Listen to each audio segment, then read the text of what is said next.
Punong bishar bala syongthai UBP katake uba kli ya ka komiti bala thau da ka yeng bishar ka jila Meghalaya menta ka sngi ula pentip bala dep ban Kheiñ Biang kumba Hynñiew pusan Hajar ton u Dewïong bat ya uba dei ban Shalan no shaki Jaka paper bat la ai por ru khatsan sngi ya ki bor district ban pendep ya kane da ka ba pentip ba ka jingket ya u Dewïong bala dep shim jingkhen la jan dep artat hakilai teli ki district kum ha southwest Khasi Hills west Khasi Hills bat south Garo Hills ula pentip pat baha ka ha east Giant Hills naka iway point lai lak ton u Dewïong la dep ban kit Hynñiew Hajar ton bat ubadang sa ulong Hynñiew Hajar ton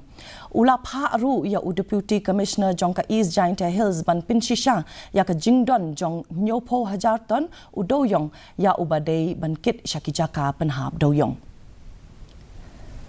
or to a temporary report to be identified by the government. And it appears that out of 4 districts, except in East Giant Hills district,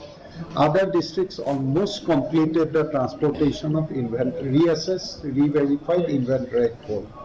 In East Giant Hills district, earlier it was around 1.3 lakh metric ton of coal which was to be left to be transported. Now, in the meantime, they have transported almost little over 60,000 metric ton,